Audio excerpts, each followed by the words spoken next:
रसायनी येथील इरे मित्सुलिब India private limited कंपनीत कार्यरत असणाऱ्या कामगारांनी आपल्या मागण्यांखातर आंदोलनाचा इशारा दिला होता। मात्र या कामगारांच्या संघटनेमध्ये 2 गट तयार झाले होते, ज्यामुळे अनेक अडचणी निर्माण होत होत्या।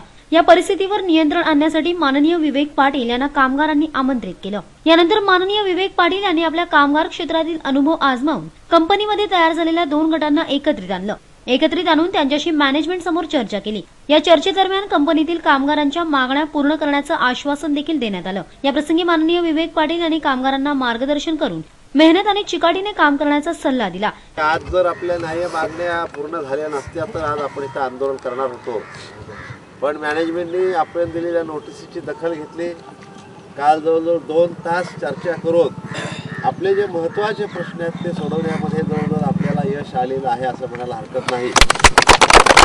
कारण 22-24 अधिक 13 हा जो त्यांची चर्चा होती त्याला संपूर्ण फाटा देऊन 60च्या 60 मुलांना न्याय मिळाला पाहिजे भूमिका पहिल्यापासूनची होती। काही तडजोडीमुळे आपण तसं 13 पर्यंत आलेलो होतो, पण कालच्या चर्चेमध्ये आपण पुढे गेलो आणि 60 लोकांना न्याय मिळाला पाहिजे अशी मागणी आपण केलेली आहे।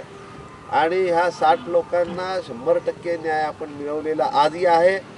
आणि त्याच्याबाबत जर काही कंपनी मागे फिरली तर कंपनीला योग्य तो धडा शिकवल्याशिवाय आपण राहणार नाहीत असा देतोय। कालची चर्चा तशी गरमागरमीची पण झाली, पण शेवटी निर्णय चांगला झाला। आपले सर्व कमिटी मेंबर ह्यांनी सुद्धा अतिशय चांगली आणि अभ्यासपूर्वक बाजू मांडली। आम्ही अनेक ठिकाणी अनेक कामगारांचं नेतृत्व करत असताना, चर्चा घडत असताना कामगारांकडनं सुद्धा अभ्यासपूर्वक असं चांगलं चर्चा फार कमी ठिकाणी पाहायला मिळते। पण मला सर्व कामगारांना ह्या ठिकाणी सांगायला अतिशय आनंद होतो की आपले सर्व कमिटी मेंबर ह्यांनी अतिशय मुद्देसूदपणे अतिशय चांगल्या पद्धतीनं अभ्यासपूर्वक आपली सर्वांची बाजू त्या ठिकाणी मांडली आणि आपल्याला यश येण्यामध्ये या कमिटीचा सुद्धा फार मोठा सिंहाचा वाटा आहे हे सांगायला मला निश्चितपणे आनंद वाटतो।